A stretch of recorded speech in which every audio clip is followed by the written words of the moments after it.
I have a hard time thinking of another anime with a reputation quite like JoJo's Bizarre Adventure. Its supporters love it more than they love breathing oxygen, its detractors hate it like it killed their dog and burned their house down, and it's been ridiculously influential both in and outside of the shonen genre. But that level of hype is hard to live up to, and made my own attempt to get into the show pretty difficult. I spent the first 3 parts of JoJo thinking, this is okay, but when does it get good?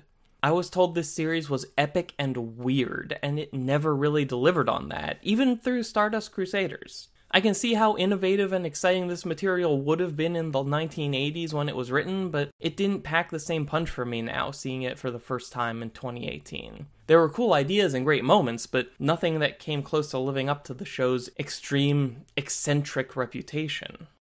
Then came Part 4. JoJo's Bizarre Adventure Part 4, Diamond is Unbreakable, is the first time I've seen the potential of this series realized on screen. It's an intimate story about the hunt for a serial killer hiding out in a small town, with heavy focus on exploring that town and fleshing out the people who live there.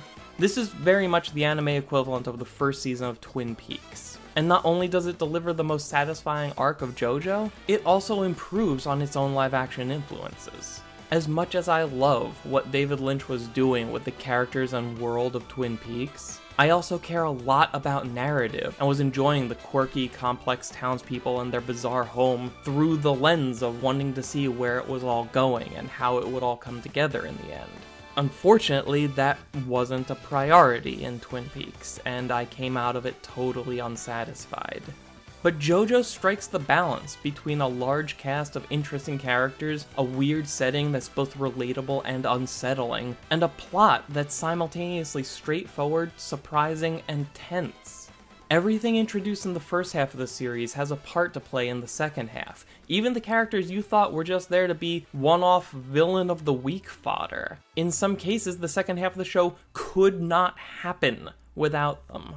And while some characters do get shortchanged, by the end, you're left feeling like the whole series had been building to this conclusion, and that just about everyone had their specific part to play that nobody else could have. None of this is to say that JoJo Part 4 is perfect. It isn't. It's got its share of half-baked ideas that don't work, and plot holes that make no sense whatsoever. But everything else is so good I can't really be mad. This show is just satisfying. It lived up to the hype of not one, but 2 iconic series, and I was honestly sad to see it end. Where do you stand, pun intended, on JoJo's Bizarre Adventure? Did you find it difficult to get into? What is it about your favorite part of the series that makes it your favorite?